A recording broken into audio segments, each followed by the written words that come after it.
Watu Sokoni, that store there, the fabric, my quilting came from not watching people. What was sold in Watu Sokoni?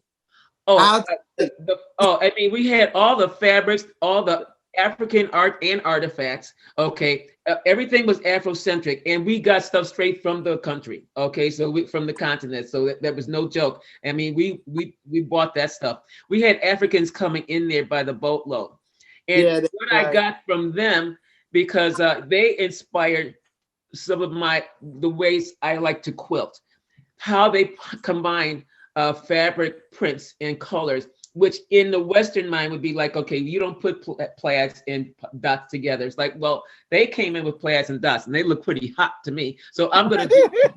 So, I mean, but it inspired, it said, wait a minute, there's no law here that says you can't.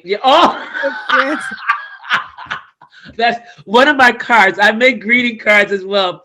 And that's fabric applique on paper, and I do watercolor painting on that. Then I sculpt the paper. What was I thinking? Okay, but but that's where my head was. I got 88. But you were amazing, and you are, Frances. But Watu Sokoni really started specializing in jewelry. Our interest was jewelry, and so we were bringing West Indian bangles. And we were audacious because we just went to Brooklyn. I still had mine a ton of money and just started buying stuff for this store that we had conceived of based on, again, our experiences in New York City and what we saw. So, so we... Yeah, there it goes. Really, really... It is that old. And it doesn't leave my wrist. I'm just saying. Okay, so really right. Jewelry from designers who were African American. Right. We had Sandy Baker. We had she was being featured in Bloomingdale's for the jewelry that she was designing. She was major.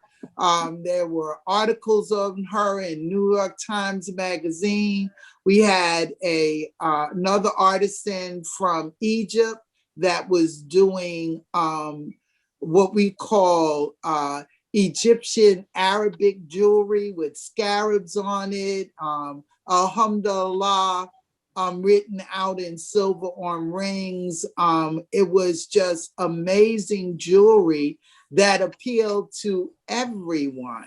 Right. So all kinds of people came to Watu Sokoni.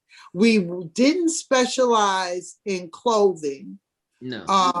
We didn't do that. We had special books that we had, really, J.A. Rogers.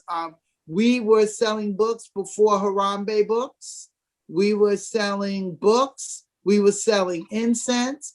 Very specialized incense, a Love Supreme incense that was highly regarded in New York City. You could only buy it from us.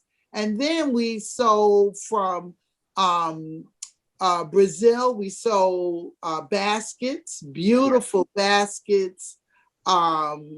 We called ourselves selling handcrafted items from around the world.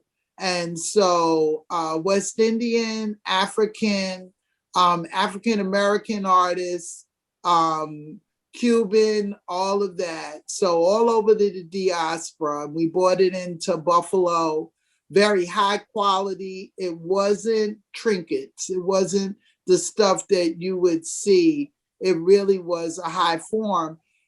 And led us to open up a museum. That's a whole nother story.